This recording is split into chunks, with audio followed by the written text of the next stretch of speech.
سب سے پہلے آج کابینہ نے رحمت للعالمین حضرت محمد مصطفیٰ صلی اللہ علیہ وسلم اتھارٹی کے قیام کی منظوری دی ہے۔ اس اتھارٹی میں بین الاقوامی سطح کے نامور مسلم اسکالرز شامل ہوں گے۔ اتھارٹی سیرت النبی کے مختلف پہلوؤں پر تحقیق کرے گی۔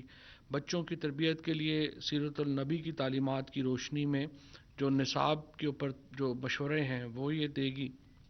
اتھارٹی دنیا میں اسلام کا اصل تشخص اجاگر کرنے کے لیے اقدامات کرے گی اور بڑھتے ہوئے جو ہمارے اخلاقی جرائم ہیں اعتدال اور میانہ روی کے رجحان کو بڑھانے کے لیے کام کرے گی۔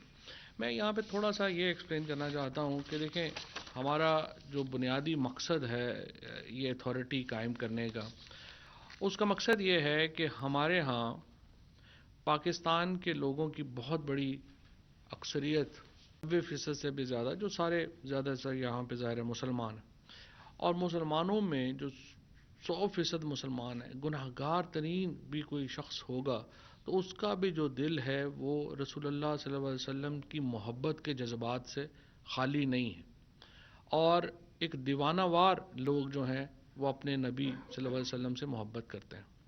اب ان کی جو سیرت ہے، ان کا جو کریکٹر ہے، جو ان کا وہ رحمت، جس طرح پرائم منسٹر صاحب نے اس دن یہاں پہ تقریر کی اور بتایا کہ کس طرح وہ ایک رحمت للعالمین کا، اور وہ رحمت المسلمین نہیں ہے، رحمت للعالمین ہے۔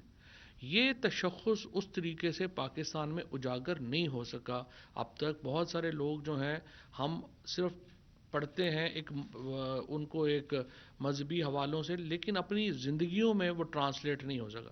سو اس اتھارٹی کا مقصد یہ ہے کہ ہم جو سیرت النبی ہے صلی اللہ علیہ وسلم، اس سے ہم سبق سیکھیں اور اس کو اپنی عمومی زندگیوں میں لانے کی کوشش کریں۔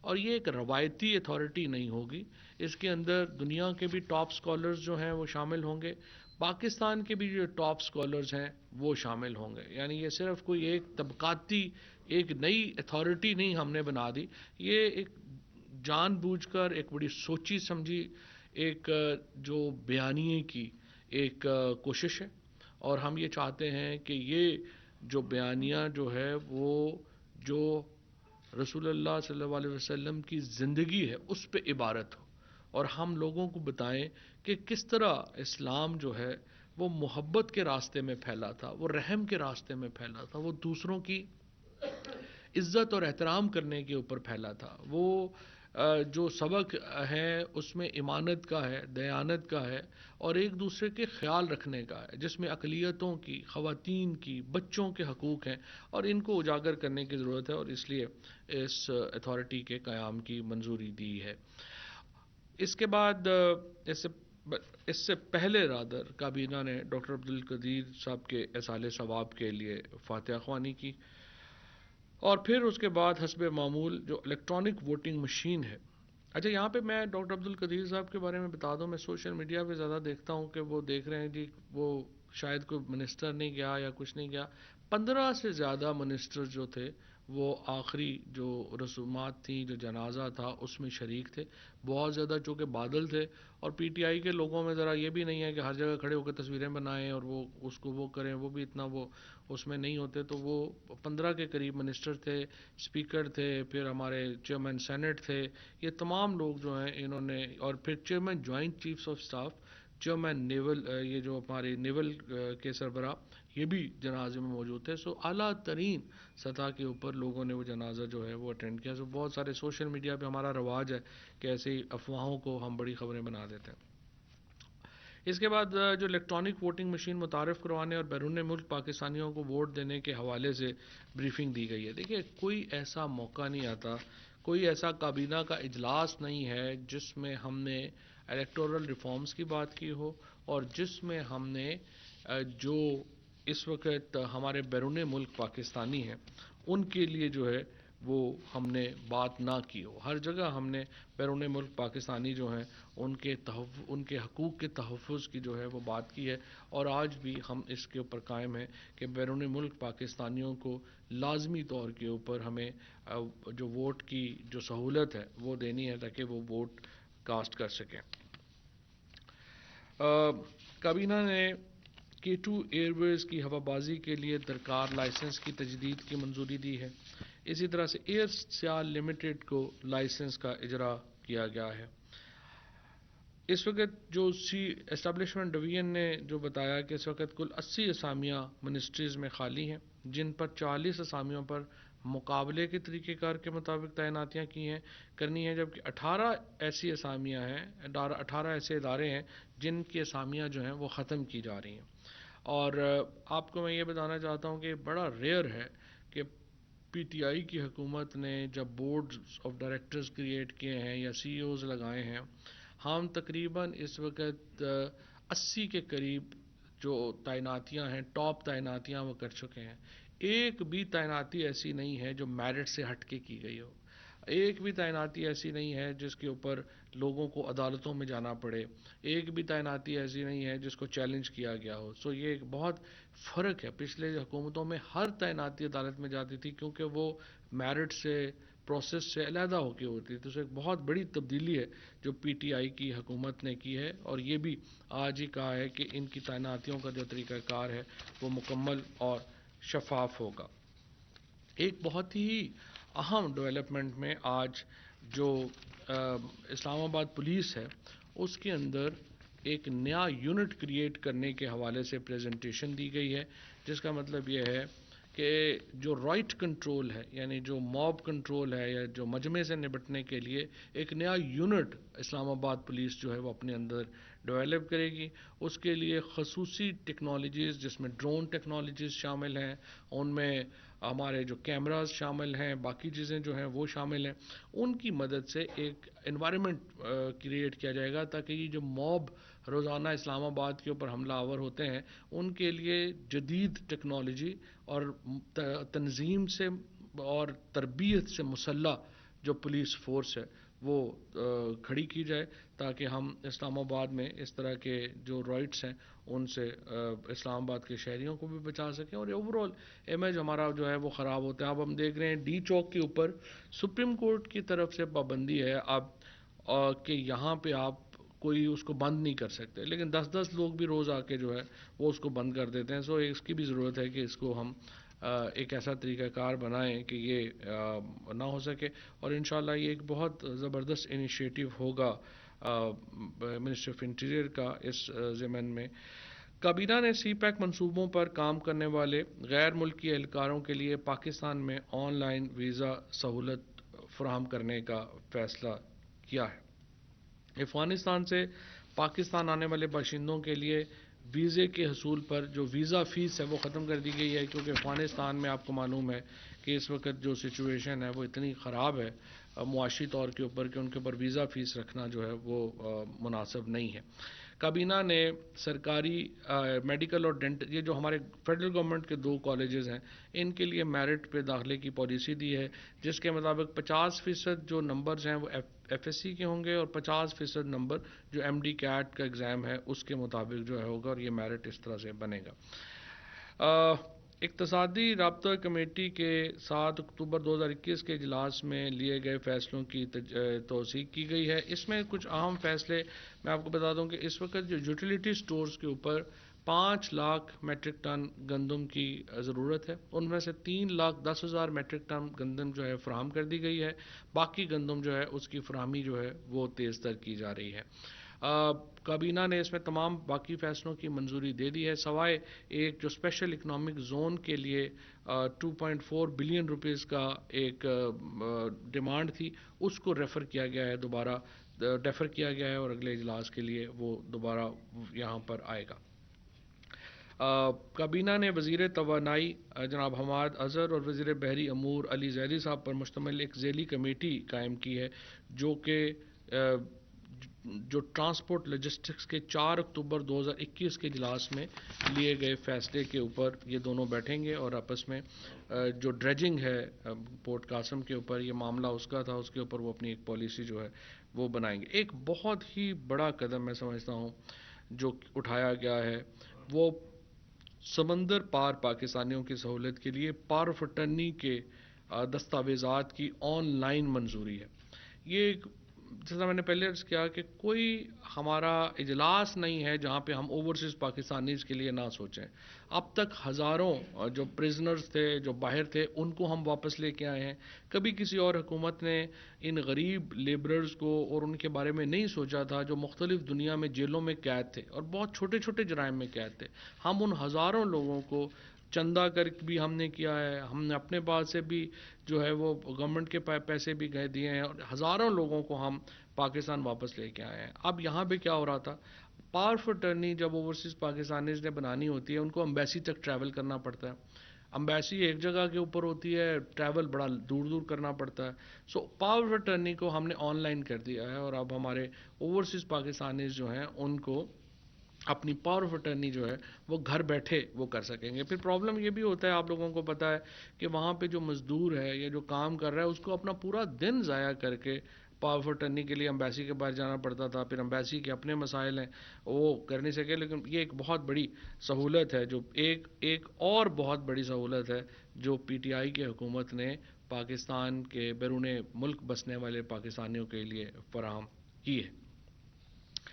اسلام آباد real estate regulations and development act 2020 کی منظوری دی گئی ہے, اور یہ ریگولیٹ کرے گا جو اسلام آباد کے اندر زمینوں کا لین دین ہے اس کو یہ قانون اب ریگولیٹ کرے گا. کابینہ نے افغانستان کے تاجروں کی سہولت کے لیے افغان تاجروں کو پاکستان بزنس ویزا کی فہرست میں شامل کرنے کا فیصلہ کیا ہے. افغانستان سے ہمارا جو اس وقت ٹرکس ہیں ان کی تعداد میں بہت اضافہ ہو گیا ہے, اور اس وقت پاکستان ایک بنیادی سورس ہے افغانستان میں ہیومینٹیرین ایڈ کے لیے بھی اور بزنس کے لیے بھی. تو افغان تاجروں کو بھی ہم اس میں شامل کرنا چاہتے ہیں. ہم افغانستان کے جو آبادی ہے, افغانستان کے جو لوگ ہیں, ان کے لیگل انٹری جو ہے پاکستان میں ہم اس کو انکریج کرنا چاہتے ہیں. ہم چاہتے ہیں کہ یہ جو انلیگل انٹریز ہیں یہ ختم ہوں اور لیگل انٹریز جو ہیں ان میں اضافہ, اور اس کے لیے ہم لیگل انٹریز کے جو پروسیسز ہیں ان کو آسان کر رہے ہیں تاکہ وہاں سے زیادہ لوگ جو ہیں وہ ادھر آئیں. اسی طرح افغان باشندوں کے لیے جو ویزا اجرا کرنے کا جو ضابطۂ کار ہے وہ اس کی منظوری دی ہے, اور آن لائن ہم نے اس کو جو ہے وہ کر دیا ہے. آپ کو معلوم ہے کہ ہزاروں لوگ جو ہیں وہ روزانہ یہاں پر جاتے ہیں, اور اس کے بعد ہمارے ایمبیسیز میں کیپیسٹی نہیں ہے اتنی کہ وہ اتنے افغان کو ویزا دے سکیں. اب ہم نے آن لائن میں بھی شامل کر لیا ہے, اس سے بھی ایک جو ہے وہ بہتری آئے گی. پیمرا کونسل آف کمپلینٹس اسلام آباد کی تشکیل نو کی منظوری دی گئی ہے. سید محمد علی بخاری جو ہیں وہ اس کے چیئرمین ہوں گے. مظہر برلاز صاحب کو اس کا ممبر جو ہے وہ بنایا گیا ہے. نعیم خان صاحب کو ممبر بنایا ہے. 3 خواتین پہلی بار ہم نے شامل کی ہیں, نگہت سعید ہیں, بطول زین ہیں اور طلعت عظیم ہیں, جن کو پیمرا کونسل آف کمپلینٹ میں شامل کیا گیا ہے. اب میں ایک اور اہم بات جو کہ میڈیا کے اوپر چل رہی تھی کہ جو کابینہ میں D G I S I کے حوالے سے وزیر اعظم نے کابینہ کو اعتماد میں لیا. میں یہاں پہ آپ کو بتانا چاہتا ہوں کہ رات کو وزیر اعظم صاحب کی اور chief of army staff general Qamar Bajwa کی بہت طویل نشست ہوئی. جنرل باجوہ اور پرائم منسٹر صاحب کے آپس میں بہت ہی قریبی اور بہت ہی خوشگوار تعلقات ہیں, اور یہ پاکستان کی جو ایک تاریخ ہے اس ضمن میں بھی بہت اہم ہے کہ پاکستان کے سول اور ملٹری کے درمیان ایک بہت آئیڈیل تعلقات ہیں. میں سوشل میڈیا پہ دیکھتا ہوں بہت لوگ ہیں, ان کی جو خواہشیں ہیں, میں ان کو یہ بتا دوں کہ کبھی بھی پرائم منسٹر آفس کچھ ایسا ہرگز قدم نہیں اٹھائے گا جس سے پاکستان کی فوج یا پاکستان کے جو سپہ سالار ہیں ان کی عزت میں کمی ہو. اور میں یہاں یہ بھی بتا دوں کہ پاکستان کی فوج اور پاکستان کے سپہ سالار کوئی ایسا قدم نہیں اٹھائیں گے جس سے پاکستان کے وزیر اعظم یا پاکستان کے سول سیٹ اپ کی عزت میں کمی ہو. دونوں کا ایک دوسرے سے کلوز کوآپریشن ہے, ایک دوسرے کے ساتھ ایک انتہائی قریبی رابطہ اور تعلق ہے, اور نئے D G I S I کی تقرری کے لیے جو قانونی طریقہ ہے وہ اختیار کیا جائے گا. اس کے اوپر بھی دونوں کا اتفاق رائے ہے. اس میں جو اتھارٹی ہے وہ وزیر اعظم کی ہے, اور اس کا جو تقرر ہے وہ ہمیشہ ایک ہمارے درمیان جو بھی اپوائنٹمنٹس ہوئی ہیں ان کا ایک بہت سمجھیے کہ وسیع البنیاد مشاورت کے اوپر مبنی ہوتے ہیں, اور ایک تمام قانونی طور کے اوپر جو اس کی ریکوائرمنٹس ہیں ان کو مکمل کر کے نئے ڈی جی آئی کی تقرری جو ہے وہ اس کے مطابق ہوگی.